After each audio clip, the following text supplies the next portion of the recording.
Tuhan ajaib, Tuhan tidak ada tandingannya. Yes. Masalahnya tidak pada Tuhan yang besar. Masalahnya bukan pada Tuhan yang ajaib itu. Bukan pada Tuhan yang tidak ada tandingan itu. Tetapi pada kita yang memaknai Tuhan besar, yang memaknai Tuhan ajaib, yang memaknai Tuhan gak ada tandingannya, salah kita mengertinya.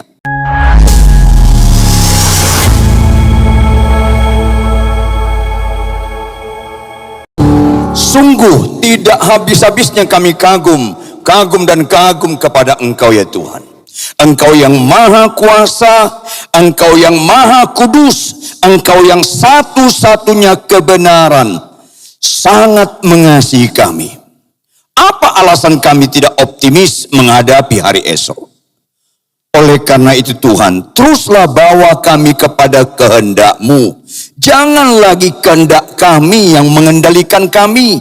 Karena kehendak kami bersifat tidak kekal, sementara, dangkal kami melihat masa depan kami. Tetapi Tuhan yang kekal, punya masa depan yang penuh dengan kemenangan yang gilang gemilang bagi setiap orang yang berkenan kepada Engkau ya Tuhan. Oleh karena itu, bawalah setiap kami semua hidup seturut dengan kebenaran firman-Mu.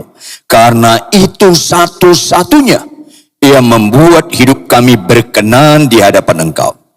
Roh Kudus, berbicara Engkau secara khusus kepada kami. Buat kami percaya persis seperti pikiran Kristus. Buat kami beriman persis seperti yang dikehendaki Tuhan Yesus. Walaupun harus ada proses, aku semakin berkurang supaya Yesus semakin bertambah. Aku semakin berkurang supaya Yesus semakin bertambah. Bahkan bawalah kami sampai titik, bukan lagi aku berkurang, tetapi akunya habis. Hidupku bukan aku lagi, melainkan Kristus dalamku, sehingga iman percaya kami persis seperti yang Kau pikirkan dan yang Kau kehendaki. Berbicaralah Tuhan. Kami sungguh memohon semua ini dalam nama Yesus Kristus. Haleluya. Semua yang percaya sama-sama katakan amin. Tepuk tangan yang keras.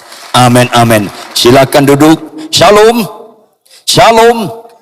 Saudara, kalau Anda setuju katakan amin. Tuhan besar tidak? Tuhan besar? Tuhan mulia? Tuhan ajaib? Tuhan tidak ada tandingannya? Yes. Masalahnya tidak pada Tuhan yang besar. Masalahnya bukan pada Tuhan yang ajaib itu.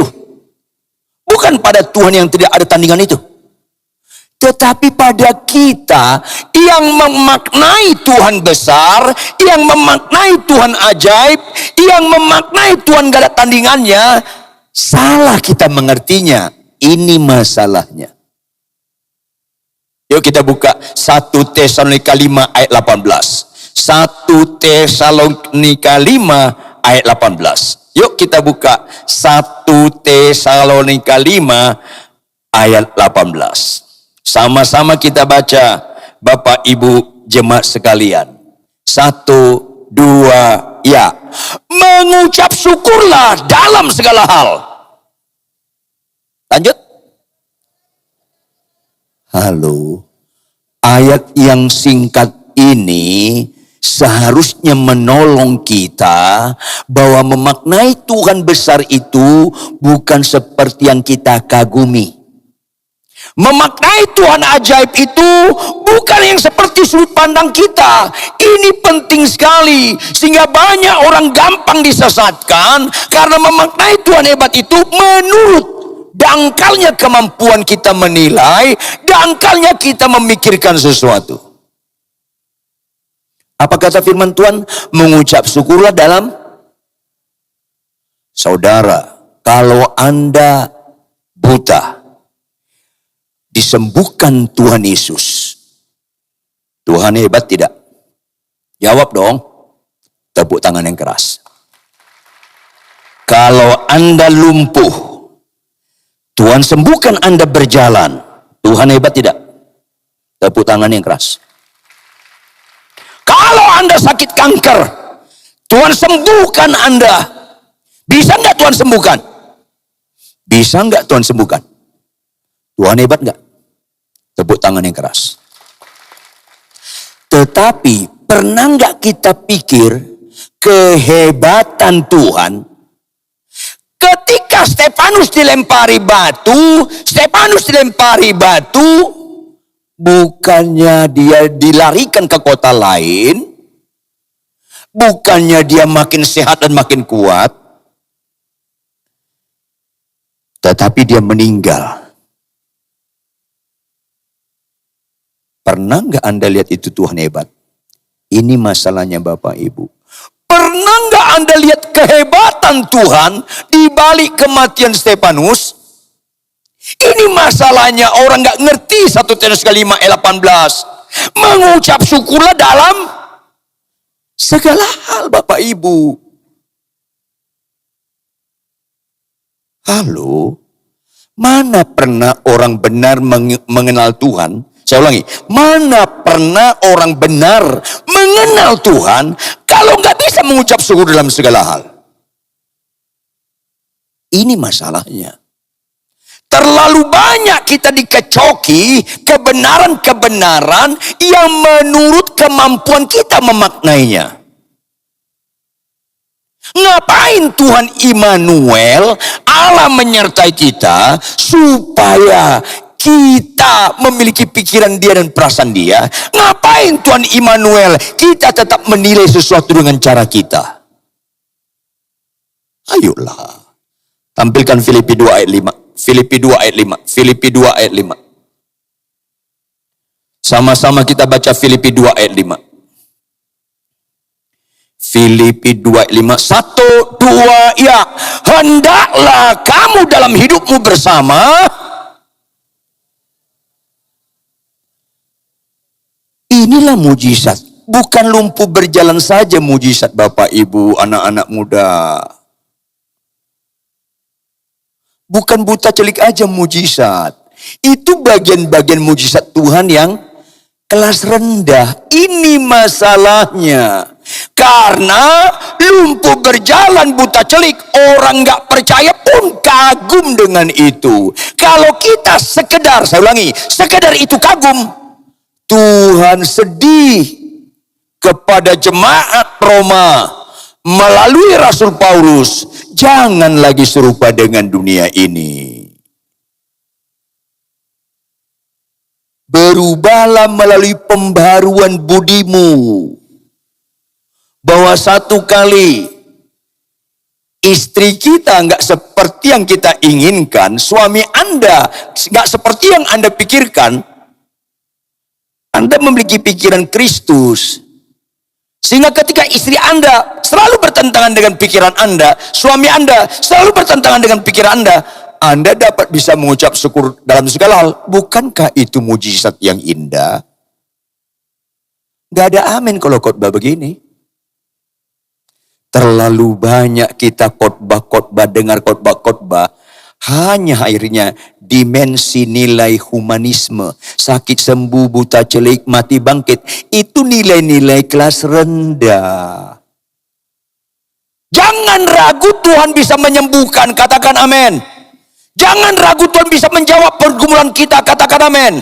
Pernah nggak kita terpikir bagaimana aku menyenangkan dia? Itu mujizat di atas lagi. Kalau lumpuh berjalan itu menyenangkan kita. Halo?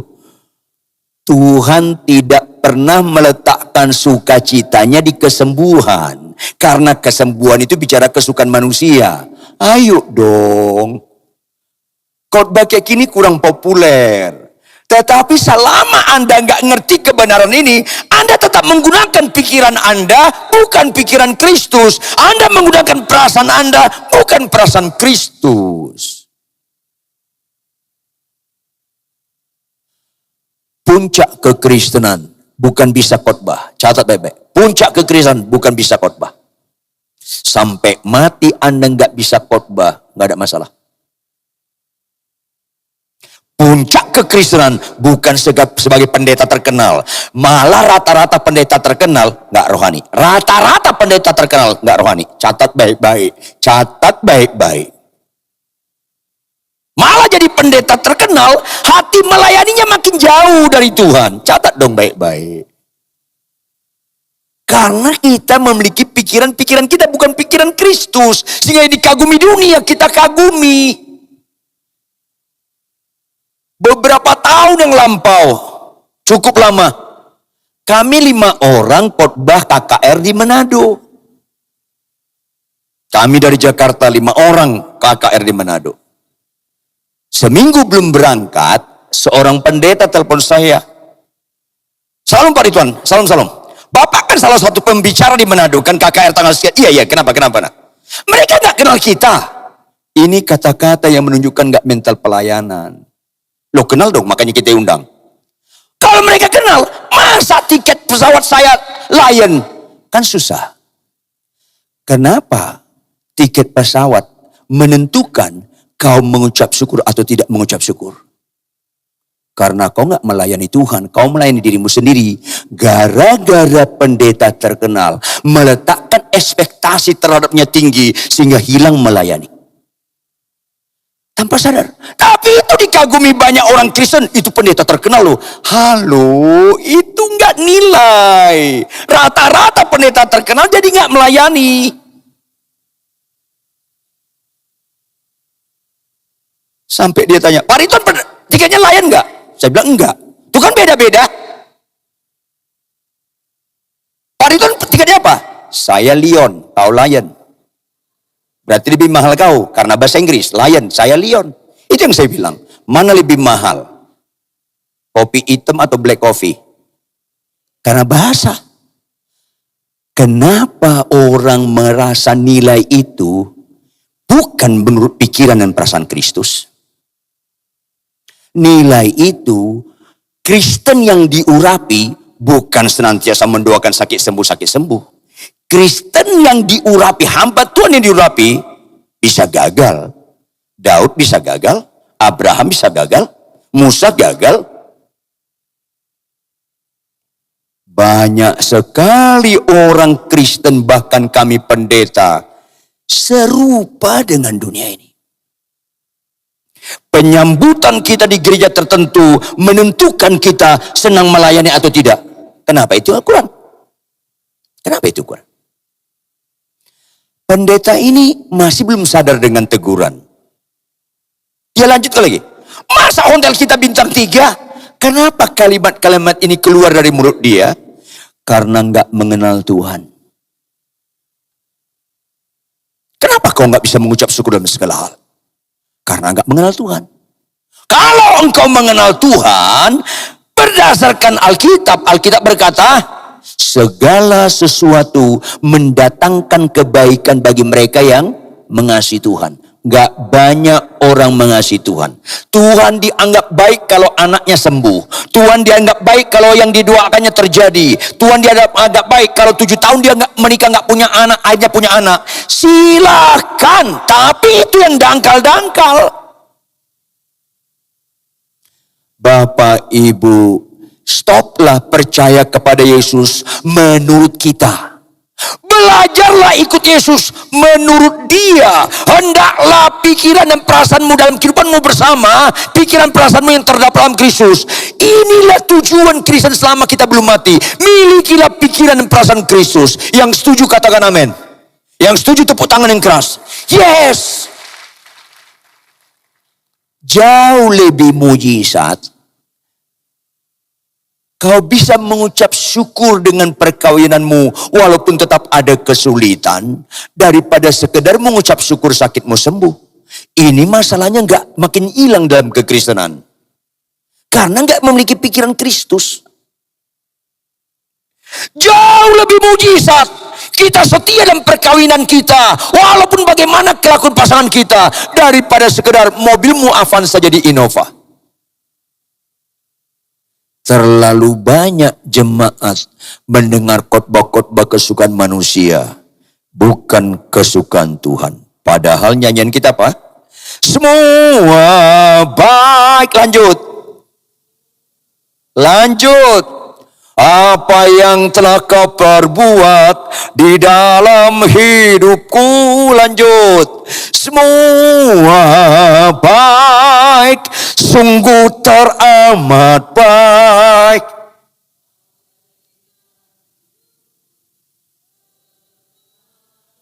Ketika aku sakit, opname di rumah sakit Cipto Mangunkusumo, gak ada harapan hidup. Tetapi saya bisa menceritakan teman sekamar saya siapa Yesus. Walaupun aku gak sembuh, kau buat aku jadi berarti. Sehingga di tempat tidur sebelah saya, percaya Yesus. Bukankah itu mujizat lebih indah daripada lumpuh berjalan? Ayo dong, siuman sadar dong kita Bapak Ibu. Di tengah kesulitan yang tidak terjawab, tetap kita berarti bagi orang lain. Bukankah itu menunjukkan syukur yang paling indah? Stefanus dilempari batu, mati. Tapi pernah enggak Anda ketahui, dalam kematian dia mukanya kayak malaikat, dan dia berkata, Bapak jangan timpakan kesalahan pada mereka, sehingga dia dapat berarti bagi orang lain. Pernah enggak terpikir Anda, melalui kematian Stefanuslah Paulus bertobat dan menjadi hamba Tuhan yang luar biasa, menulis paling banyak surat-surat daripada yang lain. Paulus bertobat karena dia tetap berarti walaupun mati. Anda dan saya gak pernah memaknai kekristenan yang benar kalau gak bisa mengucap syukur dalam segala hal. Karena mengucap syukur dalam segala hal memampukan kita. Puncak tertinggi iman Kristen adalah taat sampai mati. Ulangi, 1, 2, ya. Ulangi lebih keras, 1, 2, ya. Mana bisa kita taat sampai mati kalau kita nggak melihat segala sesuatu mendatangkan kebaikan? Mana kita bisa taat sampai mati kalau kita nggak berkata kepada Tuhan, pencobaan yang kulami dari istriku, dari suamiku, dari iparku, dari menantuku, dari mertuaku, dari orang yang menyakitiku, pencobaan yang kulami nggak pernah melampaui kekuatanku. Mana bisa kita taat sampai mati kalau nggak mengucap syukur dalam segala hal? Jangan terlalu suka sakit sembuh. Karena satu saat Anda akan mati juga. Anda akan kecewa. Makanya Alkitab pengenalan akan Tuhan dimulai apa? Hidup untuk Kristus. Artinya hidup untuk Kristus. Memiliki pengenalan untuk Kristus. Fokus hidupnya untuk Kristus. Baru mati adalah keuntungan. Makna kalimat yang sederhana itu dalam sekali Bapak Ibu.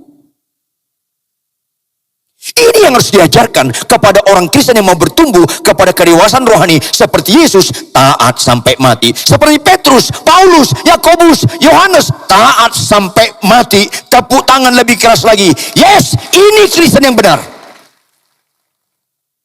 Sekali lagi, awal-awal aja kita mau suka sakit sembuh. Awal-awal saja itu. Untuk berikutnya, bukan itu lagi fokus kita. Fokus kita bagaimana kita doa puasa supaya sekalipun walaupun paling pahit pun terjadi dalam hidupku, kematian pun menghadang hidupku, aku tetap taat sampai mati. Disitulah aku mengucap syukur dalam segala hal. Tampilkan operator Habakuk 3 ayat 17 sampai 19. Habakuk 3 ayat 17 sampai 19. Supaya kita menjadi Kristen yang benar, yaitu bersyukur tanpa syarat dalam segala hal. Sekalipun pohon ara tidak berbunga, pohon anggur tidak berbuah, hasil pohon zaitun mengecewakan, sekalipun ladang-ladang tidak menghasilkan bahan makanan, kambing domba terhalau dari kurungan, dan tidak ada lembu sampai dalam kandang. Ayat 18 sama-sama kita baca. 1, 2, ya.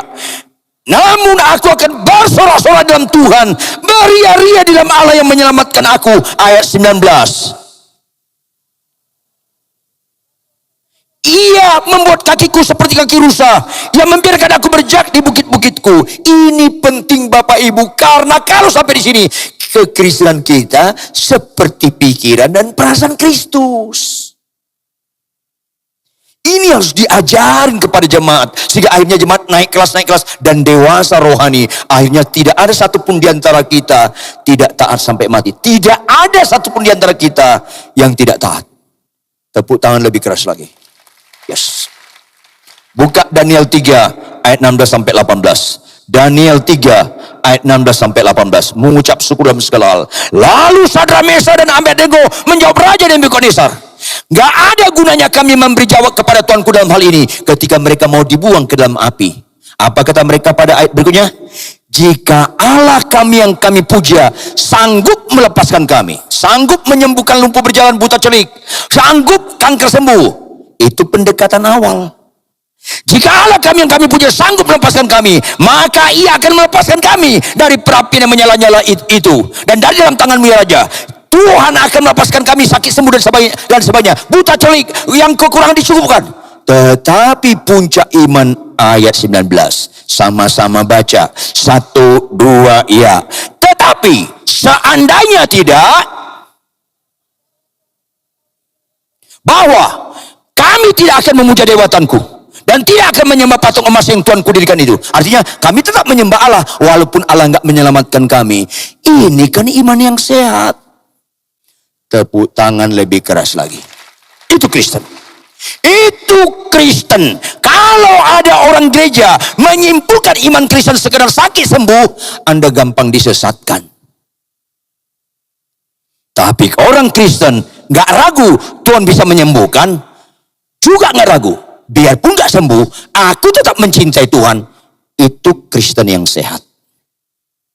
Ini penting sekali supaya Kristen kita bukan kesembuhan sentris, bukan kekaguman manusia sentris, tetapi Kristen kita Kristus sentris dan kesukaan Tuhan sentris. Tepuk tangan lebih keras lagi. Ini Kristen yang benar. Anda tidak pernah keliru sampai mati kalau kekristenan Anda taat sampai mati. Dan alasannya, segala sesuatu mendatangkan kebaikan bagi kita. Sepahit apapun itu, segala sesuatu mendatangkan kebaikan bagi kita. Maka gak ada alasan kita tidak mengucap syukur dalam segala hal, Bapak Ibu. Kalau ada di antara Anda perkawinan Anda terlalu banyak konflik sehingga Anda gak mampu mengucap syukur, bertobatlah Anda. Kalau Anda punya penyakit gak sembuh-sembuh sehingga Anda sulit mengucap syukur, bertobatlah Anda. Ini penting sekali supaya Kristen kita Kristus sentris, bukan kesembuhan sentris, bukan ekonomi pulih sentris, bukan keinginan kita dikabulkan sentris, bukan itu sentris kita. Maka 11 murid Yesus tanpa Yudas Iskariot, 11-11-nya mengalami kesulitan-kesulitan yang lebih dari akal pikiran. Ada yang dibuang ke penggorengan, ada yang disembelih, ada yang disalibkan terbalik. Tapi semuanya mereka tetap mengucap syukur kepada Tuhan. Orang-orang seperti ini, orang pilihan, akan ikut memerintah dalam kerajaan 1000 tahun. Istimewa orang-orang seperti ini. Masa kita mendengarkan firman ini, kita tidak mau mengambilkan keistimewaan seperti itu, yaitu percaya kepada Tuhan tanpa syarat. Karena Tuhan sudah lebih dahulu berkorban segala-galanya bagi kita. Bukan ketika kita baik, bukan ketika hidup kita berkenan, tetapi ketika hidup kita jahat, musuh Allah, dia mau berkorban kepada kita. Ini penting sekali supaya sentris kita salib Kristus menggambarkan Tuhan setia sampai mati kepada kita yang jahat supaya selamat.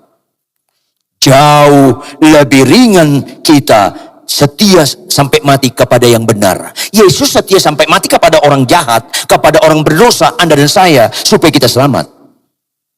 Kita setia sampai mati kepada pribadi yang benar, yang agung, yang mulia. Jauh lebih ringan.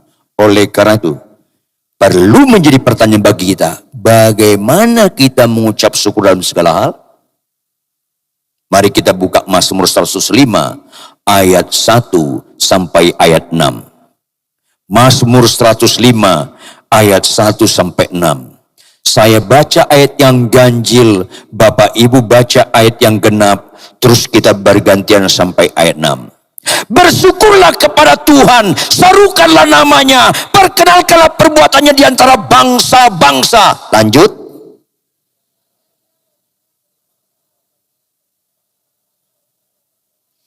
Ayat 3. Bermegahlah dalam namanya yang kudus. Biarlah bersuka hati orang-orang yang mencari Tuhan. Ayat 4.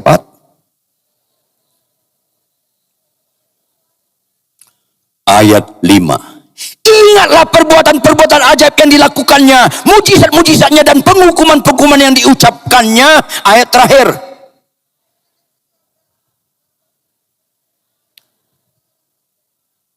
Ini penting sekali Anda dengar, Anda pelajari, dan Anda implementasikan dalam kehidupan sehari-hari. Lihat ayat 1, tampilkan ayat 1, ditutup dengan kalimat tanda baca seru. Yaitu perintah ini jangan lagi taruh menawar, tanda seru. Jarang Alkitab menulis semuanya ditutup dengan tanda seru.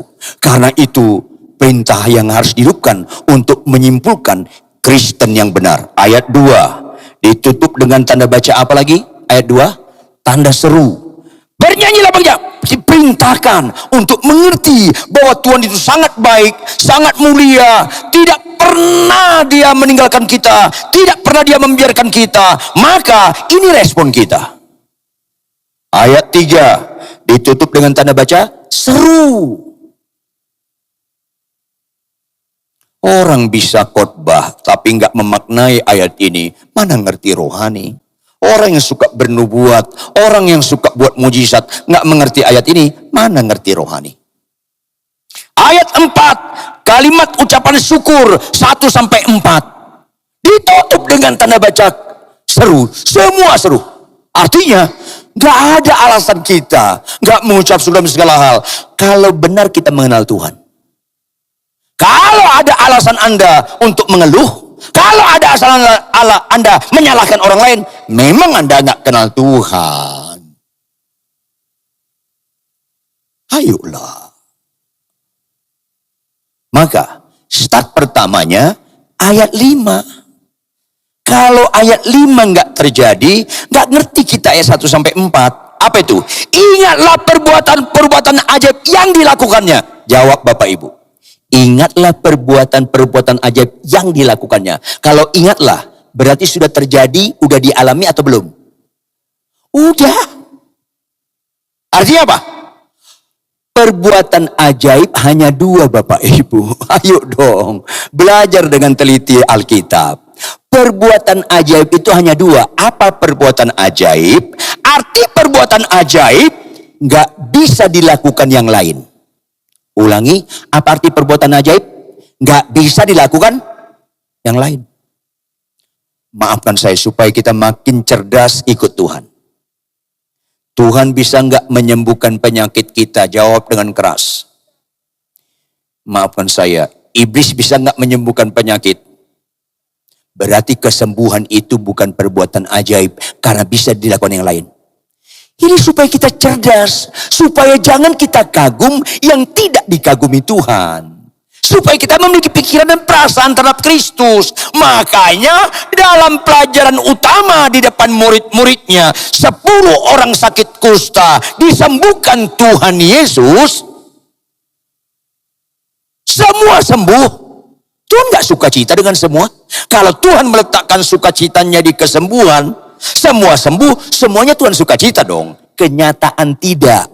Itu pelajaran buat murid-muridnya supaya ngerti ikut Yesus yang benar. Petrus dan kawan-kawan, bukankah semuanya telah sembuh? Supaya bahan perenungan pada mereka bahwa kesembuhan itu bukan perbuatan ajaib. Ngangguk semuanya. Kemana yang 9 lagi? Karena satu yang perbuatan ajaib. Apa itu? Alkitab jelas Bapak Ibu. Perbuatan ajaib menurut Alkitab cuma 2. Pertama, orang itu bertobat. Ulangi, 1, 2, ya, orang itu? Yes. Alkitab jelas, jika satu orang saja bertobat, seisi surga bersorak-sorai. Kenapa ditulis itu? Karena perbuatan ajaib membuat kita bertobat, kita menjadi anak Allah yang gak bisa dilakukan oleh siapapun di bumi ini, termasuk iblis, Lucifer, setan, gak bisa lakukan itu. Makanya tahap-tahap awal anak-anak Tuhan kagum lumpuh berjalan. Tahap-tahap awal anak-anak Tuhan. Kagum mobil Avanza jadi Innova. Gak punya anak dapat anak. Bolehlah, itu awal. Supaya bertumbuh kita Bapak Ibu. Yang kedua, perbuatan ajaib yang kedua. Hanya 2. Apa itu? Lukas 11 ayat 28. Hanya 2 ini Bapak Ibu. Supaya kita nggak gagal fokus. Tetapi Yesus berkata, yang berbahagia. Kalau Yesus berkata yang berbahagia, berarti itu kesimpulan nilai. Kesimpulan nilai. Ulangi 1, 2, ya. Kesimpulan nilai. Karena kesimpulan nilai adalah bahagia. Kenapa orang mau kaya? Supaya bahagia. Kenapa orang jadi artis terkenal? Supaya bahagia. Kenapa dia jadi juara kelas? Supaya bahagia. Padahal semua itu akhirnya nggak bahagia. Kecuali ini. Yang berbahagia ialah mereka yang mendengarkan firman Allah dan yang memeliharanya. Arti memeliharanya apa? Taat melakukan firman Tuhan sampai mati. Itu memelihara. Taat sampai mati. Hanya 2 ini. Iblis tidak pernah bisa membuat orang jadi pelaku firman. Iblis suka, silahkan kau khotbah, yang penting jangan pelaku firman. Silahkan kau mendoakan orang sakit sembuh, yang penting jangan mengfirman. Silahkan kau jadi pendeta terkenal, yang penting jangan pelaku firman. Silahkan kau bawa seminar-seminar perkawin bahagia, yang penting jangan kau setia perkawinanmu. Itu sekarang terjadi. Dan statusnya enggak sedikit, banyak. Itu yang saya bilang, Matius 7 ayat 21. Pada hari terakhir banyak orang berseru, Tuhan, Tuhan, dikira masuk dalam surga. Bukan setiap orang yang berseru kepadaku, Tuhan, Tuhan, akan masuk dalam surga. Bukan. Apapun bentuknya, khotbah, nubuat, mujizat. Bukan. Kalimat berikutnya apa? Melainkan dia yang melakukan kehendak Bapa. Itu mujizat yang kedua. Pelaku firman melakukan kehendak Bapa. Karena banyak orang menyimpulkan rohani, khotbah bagus, mujizat, nubuat. Kagak. Selain pelaku firman, mana ada perbuatan ajaib? Setelah bertobat dan pelaku firman, gak ada perbuatan yang ajaib. Makanya apa yang terjadi ayat 22? Ayat 22 ini banyak pendeta-pendeta hamba Tuhan keliru. Ayat 22, pada hari terakhir banyak orang berseru kepadaku. Banyak, statusnya banyak artinya mayoritas. Tuhan, Tuhan, bukankah kami bernubuat demi namamu? Dianggap itu nilai, dianggap itu tanda diurapi. Bukankah kami mengusir setan demi namamu? Dan bukankah kami mengadakan banyak mujizat demi namamu? Itu yang dibilang kesimpulan rohani. Kan rusak Kristen ini, karena nggak mengerti 2 perbuatan ajaib di hadapan Tuhan. Kita bertobat lahir baru. Akhirnya kita jadi pelaku firman Tuhan. Bagaimanapun kesulitannya, sekalipun dalam lembah kekelaman, tetap kita taat pelaku firman Tuhan. Itu 2 yang perbuatan ajaib. Sayang, banyak orang Kristen lahir baru tidak dimuridkan kepada nilai-nilai pikiran Kristus dan perasaan Kristus. Karena orang menganggap nubuat itu nilai, bukan pelaku firman. Karena orang menganggap buat mujizat-mujizat di mana itu nilai, bukan pelaku firman. Ayat 23.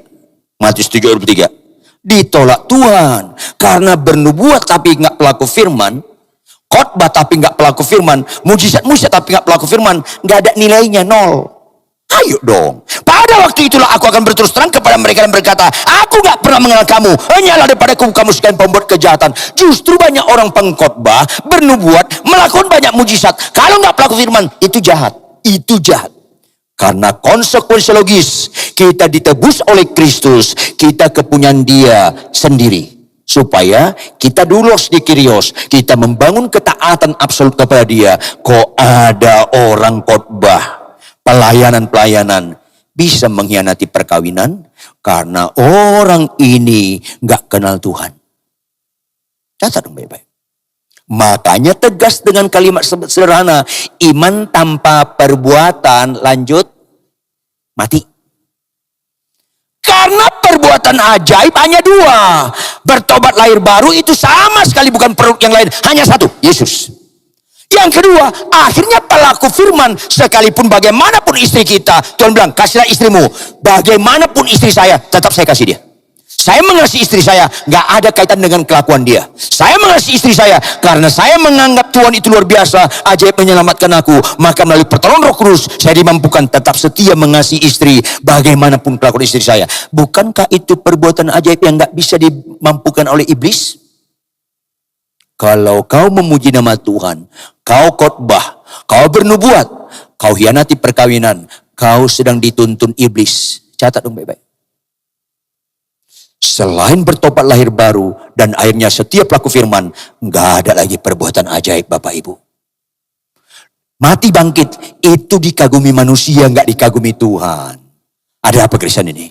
Saya bingung, ada pendeta mati didoakan supaya bangkit karena nggak kenal Tuhan. Kok kagum mati bangkit? Ini masalahnya. Itu bukan bicara kebangkitan nanti ke surga, bukan. Bangkit saat itu. Lagi mati di rumah duka didoakan supaya bangkit. Ini kan karena nggak mengenal Tuhan. Sebenar-benarnya nggak banyak orang mengenal Tuhan. Maka orang mengalami lahir baru dan dia mau proses untuk pelaku firman mulai ayat 1. Mazmur 105 ayat 1. Ini langkah awal. Mazmur 105 ayat 1. Bersyukurlah kepada Tuhan, serukan namanya. Kalau kau orang bertobat lahir baru, ulang tahun, taruh ibadah syukur. Itu dia kalimat pertama. Kalau kau orang bertobat lahir baru, kau dapat lulus sarjana, kau dapat ijazah sarjana sekuler atau teologi, kau mengucap syukur, silakan. Itu dia. Kalimat pertama. Kalau kau menunggu punya anak, akhirnya melahirkan, kau mengadakan ibadah syukur, silakan. Tapi saya peringatkan Anda, itu syukur ritual tanpa spiritual. Kalau nggak dilanjutkan dengan kata kerja berikutnya. Ada seorang pejabat zaman Soeharto bilang, Pak Ridwan tolong dong, ulang tahun pernikahan kami, Bapak khotbah. Kapan? Tanggal 9. Oke. Ketika saya khotbah ulang tahun pernikahan mereka, pestanya mewah, bagus, di satu hotel yang mewah.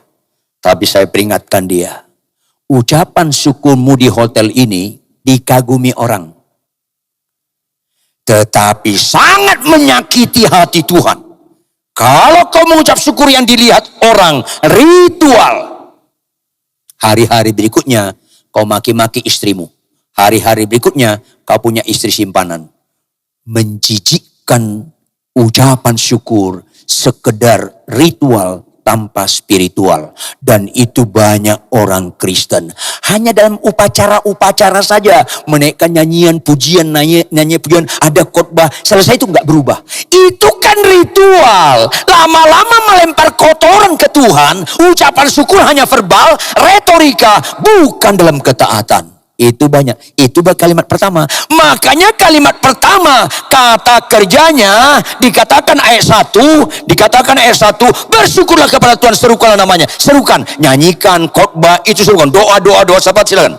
Tapi yang kedua, lanjutkan, perkenalkan, masih ayat 1b. Perkenalkanlah perbuatannya di antara bangsa-bangsa. Arti perkenalkan, ucapan syukur ulang tahun saya, misalnya dulu, ulang tahun saya ke 50. Ucapan syukur dalam ibadah. Umur saya 51 harus lebih rohani daripada 50. Itu memperkenalkan. Maka hidup kita lebih baik dari tahun sebelumnya. Itu bagian syukur spiritual, bukan sekedar ritual. Ulang tahun saya ke-60 dulu. Bersyukur, taruh ibadah sederhana, bersyukur. Itu hanya ritual. Kalau pada berikutnya enggak lebih benar kelakuan saya dibandingkan 60, umur 61, 62, 63, 65, tidak lebih benar pada sebelumnya. Mana ada ucapan syukur yang benar? Mayoritas orang ucapan syukurnya hanya kalimat pertama, bersyukur berseru karena taruh ibadah. Setelah itu batu sandungan, pemarah, pembohong, suka maki-maki dalam perkawinan. Itu kan gak mengucap syukur. Ini masalahnya. Ada pejabat direktur Bank Nasional di Indonesia ini. Zaman Soeharto. Ulang tahun ada acara yang bagus dibuatnya di satu tempat yang mewah. Selalu saya bilang, ini ucap syukur ritual, belum spiritual. Kalau kau korupsi, kau ngejek Tuhan ucapan syukur ritual ini tanpa spiritual. Benar beberapa tahun kemudian ditangkap dia karena korupsi. Ucapan syukur apa yang kalian buat ini? Sekedar ritual tanpa perubahan kelakuan. Kalau kau bapak-bapak gak lebih bagus engkau mengasihi istrimu dari tahun yang lalu, ucapan syukur ulang tahun perkawinanmu mengejek Tuhan. Karena sekedar verbal, retorika, ritual, upacara tanpa kehidupan. Ini masalahnya.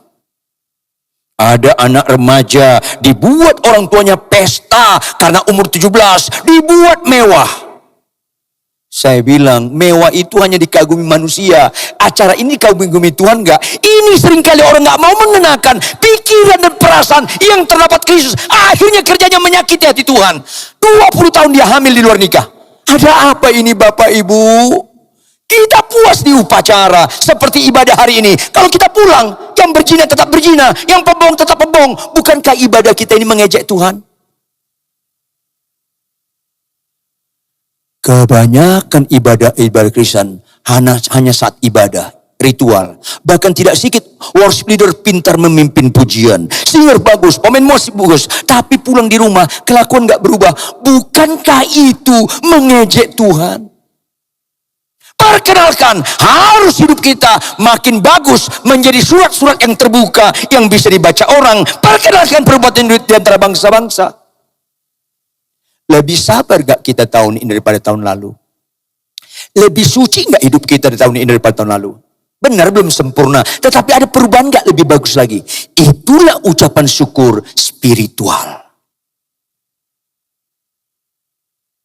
Jangan kagum dengan hari ulang tahunmu, hari ulang tahun pernikahanmu, kau buat di tempat yang mewah. Orang-orang kagum, itu menipu diri kita sendiri. Kalau nggak disertai dengan perubahan-perubahan hidup. Maka kalau kita makin bagus sabar kita, rendah hati kita, mengalah kita. Dulu kalau kita dimaki, kita belas maki, sekarang enggak. Malah yang memaki kita samperin, bagaimana kabar? Ketika dia sakit, kita kunjungin. Kan itu ucapan syukur. Bukan sekedar verbal, bukan sekedar upacara ritual, bukan sekedar upacara. Ini sikapi Bapak Ibu. Supaya malam doa kita ini, kita sertai dengan tindakan doa syukur kita itu dengan kehidupan. Bukan sekedar upacara. Akhirnya banyak ibadah, sekedar entertain, penghibur secara emosi. Setelah itu gak berubah. Banyak sekarang ibadah-ibadah bobotnya entertain tanpa sadar. Padahal iman tanpa perbuatan mati. Semua ibadah kita kalau nggak disertai dengan perbuatan yang makin lebih bagus daripada hari yang lalu, itu semuanya mati. Makanya ayat 2 lebih lanjut, karena bagus keteladanan hidup di atas kehidupan kita, maka yang harus kita jaga, orang puji kita makin baik, makin bagus, bisa sombong rohani. Maka bangunlah ibadah yang intim kepada Tuhan, supaya kita bernyanyilah baginya, bermazmurlah baginya, bahwa semua ini bukan karena kebaikanku, bukan karena baik rupa, bukan karena, semuanya karena anugerah Dia. Tepuk tangan yang keras. Semuanya karena anugerah Dia. Saya bisa khotbah hari ini, gak ada kelebihan saya dibandingkan Anda Bapak Ibu. Saya bisa khotbah hari ini, semua karena anugerahnya. Maka ucapan syukur berikutnya, rendah hati. Kalau kau dan saya nggak ada kerendahan hati, itu nggak ada ucapan syukur Bapak Ibu. Karena ucapan syukur orang rohani menyembah Allah dalam roh dan kebenaran, bukan sebatas ibadah-ibadah seperti ritual seperti ini, tetapi kehidupan kita itu ada unsur menyembah nggak, dengan kerendahan hati, tidak merasa lebih hebat daripada orang lain. Semua karena anugerahnya. Salah satu ciri utama orang Kristen bukan bisa khotbah. Salah satu ciri utama Kristen bukan sakit sembuh. Salah satu ciri utama Kristen rendah hati. Karena Tuhan berkata, belajarlah kepadaku karena aku lemah lembut dan rendah. Yes. Kita harus berani ngomong sama kita, aku tidak rohani kalau aku gak rendah hati. Itu harus berani kita ngomong sama diri kita. Salah satu ciri-ciri orang rendah hati, ketika dia direndahkan, reaktif nggak dia? Saya latar belakangnya, sombongnya Auzubillah bin Jalik. Makanya banyak kesulitan-kesulitan, supaya saya belajar rendah hati.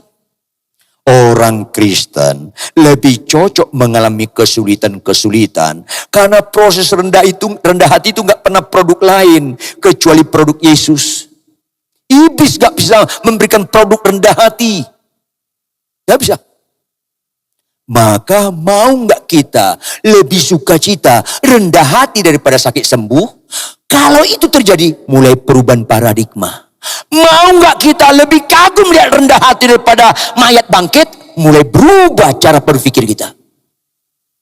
Ini yang harus dilatih dalam kekristenan yang benar. Supaya kita puncak kekristenan kita taat sampai mati. Maka ketika kita memuji nama Tuhan, bersyukur, kita belajar bahwa semua ini bukan karena kekuatanku. Kalau saya khotbah ada orang bertobat, itu pekerjaan Tuhan. Tidak boleh ada mencuri kemuliaan, itu pekerjaan Tuhan. Segala sesuatu dari Dia, oleh Dia, kita kembalikan kepada Dia. Kemuliaan sampai selama-lamanya bukan pada kita. Sama sekali manusia, hamba Tuhan siapapun namanya, gak patut dipuji. Hanya Kristus satu-satunya yang patut dipuji. Yang setuju katakan amin. Hanya Kristus, gak ada yang lain. Ini penting sekali.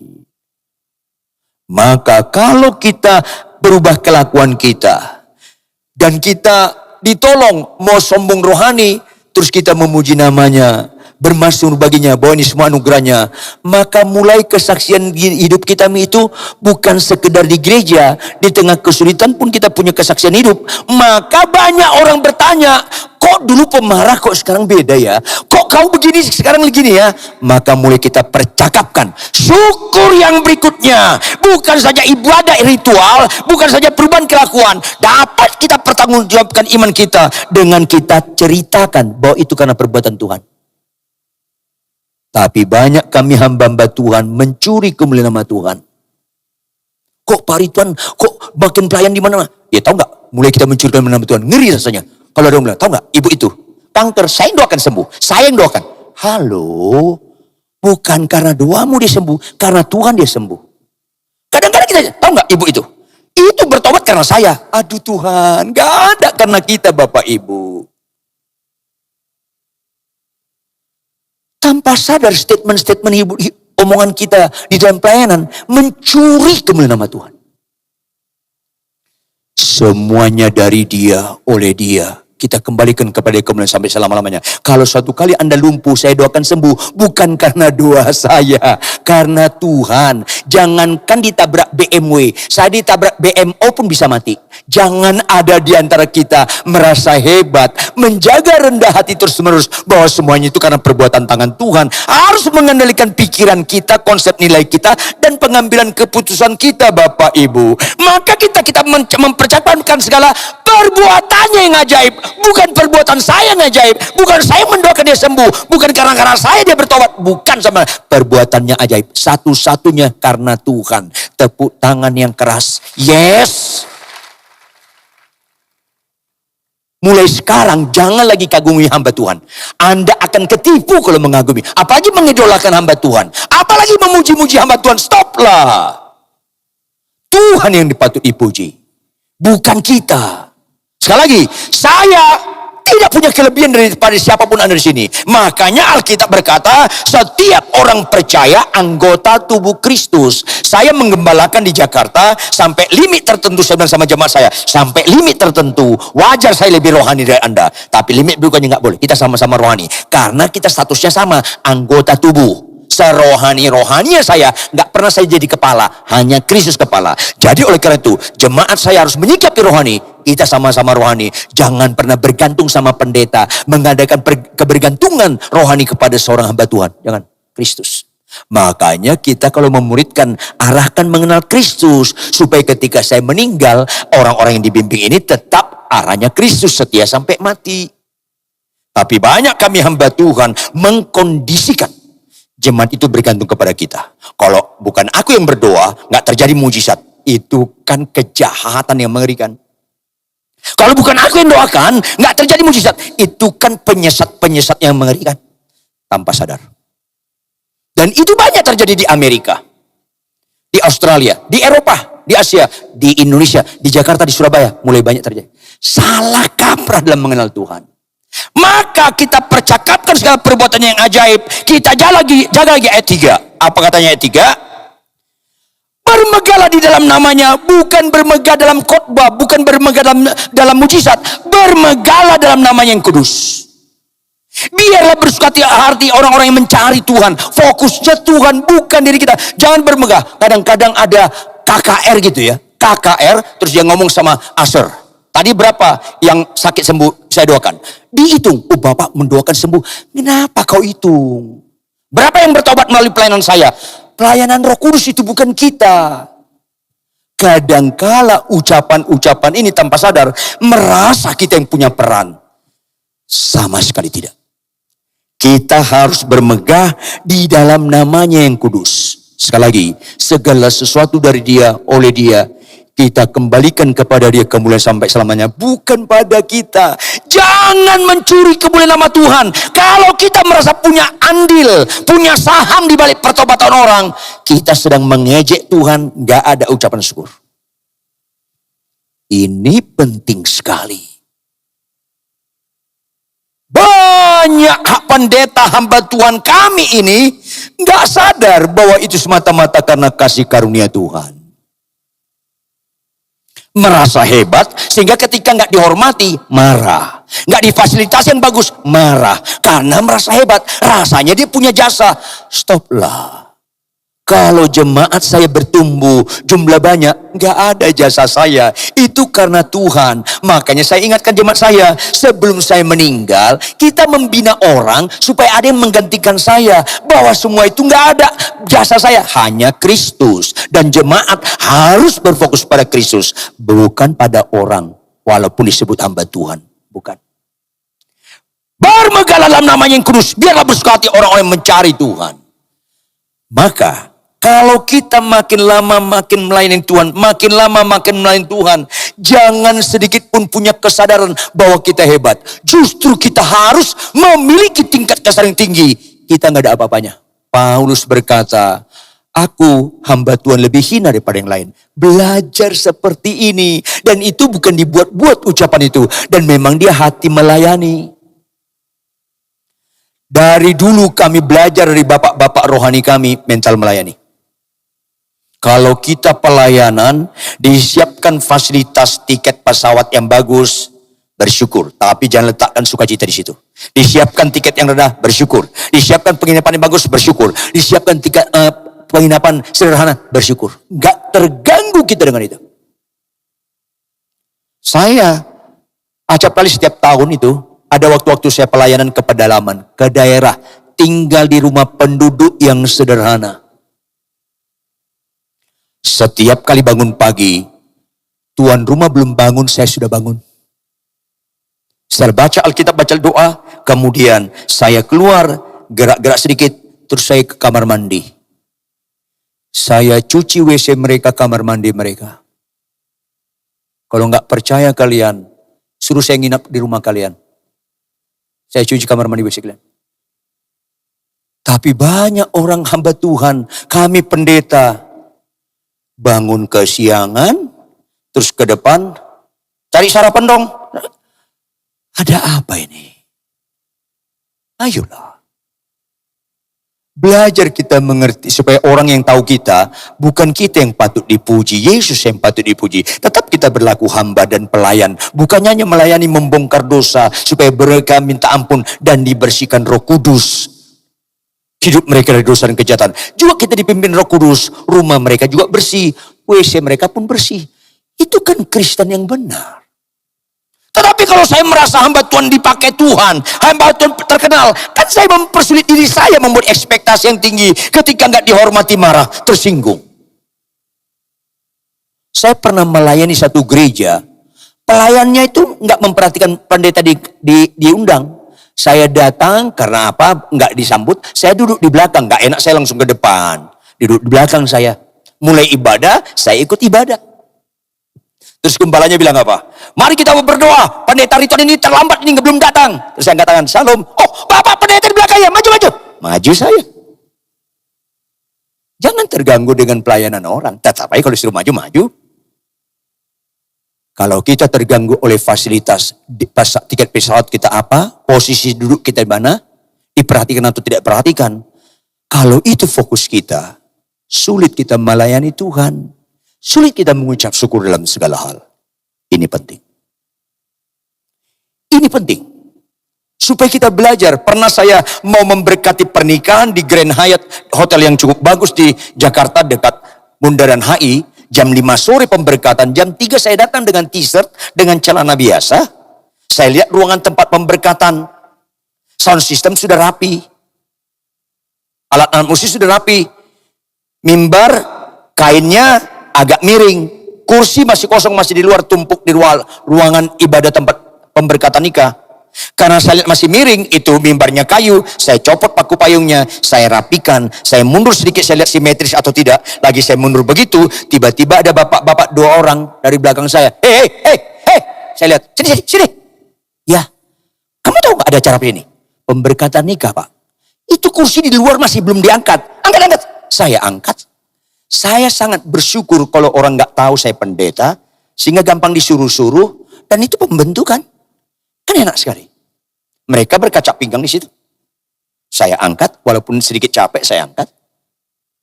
Udah selesai. Kalau selesai udah, urus yang lain gak apa-apa lah. Terus saya keluar, karena saya disiapkan tempat nginap di situ. Saya ganti baju di kamar di hotel itu. Saya turun, pemberkatan terjadi. Selesai pemberkatan, tolong keluarga foto. Salam-salam dulu sama mempelai sama pendeta, kita difoto. 2 bapak ini salam saya, pegang tangan saya keras sekali. Pak, Bapak pendeta ya? Iya. Loh maaf, gak apa-apa, lanjutan aja lagi. Kan enak. Gak terganggu kita dihormati orang, gak dihormati orang. Gak terganggu kita tetap melayani. Bukankah ini perlu kita ngerti bahwa segala sesuatu mendatangkan kebaikan, sehingga kita mengucap syukur dalam segala hal. Kenapa kau terganggu melayani gara-gara sambutan orang? Karena sentrisnya diri kita. Makanya carilah, bersuka hati orang-orang mencari Tuhan. Tuhan itu punya mimik secara rohani. Dia sedang gak berkenan pada kita atau berkenan. Cari Tuhan. Ayat terakhir, ayat 4. Carilah Tuhan dan kekuatannya, supaya kita melayani, mengucap syukur dalam segala hal, dalam kekuatan Tuhan. Kalau enggak, kalau kekuatan kita, sangat dangkal kekuatan kita. Kalau kekuatan kita, segala sesuatu yang gak nyaman pada kita, kita marah. Kalau kekuatan Tuhan, segala sesuatu mendatangkan kebaikan, itu gak bisa berhenti kita mengucap syukur dalam segala hal. Makanya tahap berikutnya, tetaplah rendah hati, tetaplah cari wajah Tuhan, carilah Tuhan dan kekuatannya Immanuel, supaya kita menjalani kekristenan yang benar, tidak selalu enak-enak. Kekristenan yang benar acap kali mengalami kesulitan-kesulitan, supaya memfasilitasi diri kita sangkal diri dan pikul salib. Jangan sampai gak sangkal diri. Dan untuk hidupnya sangkal diri itu dan pikul salib, harus banyak mengalami kesulitan-kesulitan. Tetapi kalau paradigma kita gak berubah, kesulitan itu membuat kita pecundang, marah, sakit hati. Tetapi kalau kita cari wajah Tuhan, kesulitan-kesulitan itu menolong kita makin dewasa rohani. Itu yang pernah saya bilang di sini. Ada 2 ibu. Ada berapa ibu? Anak mereka satu sekolah di SMA. Mereka lulus dua-duanya. Lulus dua-duanya. Anak ibu A masuk di Harvard University. Masuk kuliah di Harvard. Jawab bapak ibu, kuliah di Harvard itu gampang masuknya atau susah? Susah. Kuliah di Harvard itu mengikuti kuliahnya gampang atau susah? Susah. Kuliah di Harvard itu mendapat gelar lulus gampang atau susah? Susah. Serba susah di Harvard. Ibu B, anaknya kuliah di UBT. Pernah dengar UBT? Saya karang sedikit ya, kan saya khotbah. UBT, Universitas Baru Terdengar. Gampang masuknya. Gampang kuliahnya. gampang lulusnya, serba gampang di UBT, serba susah hafal. Jawab dengan konsisten. Ibu mana yang bangga terhadap anaknya? Yang keras dong. Yes. Tahu? Makin sulit kau dengan istrimu, makin sulit kau dengan suamimu, makin sulit kau dengan menantumu, makin sulit kau dengan mertuamu, makin sulit kau dengan iparmu, makin bangga engkau Tuhan, makin bangga Tuhan. Karena kita lagi kuliah di Harvard. Tapi banyak orang Kristen menganggap iman, apapun yang kita minta pasti dikabulkan, sakit pasti sembuh, yang gak punya mobil dapat mobil. Ini kan kuliah-kuliah di UBT. Tanpa sadar. Karena banyak khotbah-khotbah pengajaran sentrisnya, pikiran kita, perasaan kita, kesukaan dimensi humanisme. Tanpa sadar, bukan kesukaan Tuhan. Sehingga kesulitan pun jadi kesukaan. Tantangan pun jadi kesukaan. Bukankah itu melalui pembaruan budi di mana terletak paradigma? Kalau itu terjadi, maka ucapan syukur kita, ucapan syukur ibadah yang sejati, mengucap syukur dalam segala hal. Yes. Pulanglah dari tempat ini Bapak Ibu. Mulai kita belajar kayak Sadrah, Mesa, Abednego. Ketahuilah sakitku bisa sembuh. Tetapi kalaupun gak sembuh, aku tetap bersorak memuji nama Tuhan, tetap setia menyembah Tuhan. Ketahuilah sama seperti Habakuk, biarpun pohon ara tidak berbuah, pohon anggur tidak menghasilkan, kambing domba, tetapi aku tetap bersorak-sorai. Biarpun istriku belum berubah sampai saat ini, biarpun suamiku gak berubah, aku tetap bersorak-sorai bersyukur punya pasangan seperti dia. Aku tetap setia dalam perkawinan. Bukankah itu ibadah yang benar? Pulanglah dari tempat ini. Nyatakan Tuhan gak pernah berubah. Dia tetap mengasihi. Sekali-kali dia tidak pernah meninggalkan kita. Sekali-kali dia tidak pernah membiarkan kita. Pencobaan apapun yang kita hadapi, absolut tidak pernah melampaui kekuatan kita. Apa yang bisa menghalang kita dapat mengucap syukur dengan segala hal? Gak ada sebenarnya. Kecuali diri kita. Gak mau sangkal diri. Apa yang membuat kita gak setia sampai mati? Gak ada. Kecuali konsep kita adalah mengikuti Tuhan. Selalu ukurannya manusia bukan pikiran Kristus. Akhirnya di tengah jalan banyak yang gugur digambarkan Tuhan. Orang Israel keluar dari Mesir ke tanah perjanjian lebih banyak gugur daripada nyampe. Tuhan berkata banyak yang terpanggil, sedikit yang terpilih. Pulanglah dari tempat ini jemaat sekalian. Kenalilah Tuhan yang baik walaupun sakitmu gak sembuh. Kenalilah Tuhan yang baik walaupun yang kita kasih meninggal. Kenalilah Tuhan baik tanpa syarat. Itu Kristen yang benar. Sehingga kita tetap berkata Tuhan itu baik dan sangat amat baik. Yang setuju tepuk tangan lebih keras lagi. Yang sungguh-sungguh setuju bangkit berdiri, tepuk tangan lebih keras lagi. Sehingga ibadah kita ibadah yang sejati. Sedikit pun kita enggak mengeluh apapun yang kita alami. Karena banyak sekali yang Tuhan sudah perbuat jauh melampaui akal dan pikiran kita. Terlebih lagi karena begitu besar kasih Allah akan dunia ini, Dia karuniakan anak tunggal yang akan kita peringati Natal pada bulan depan, mengajarkan kita untuk mengucap syukur dalam segala hal. Kita naikkan lagu ini dari hati kita yang paling dalam.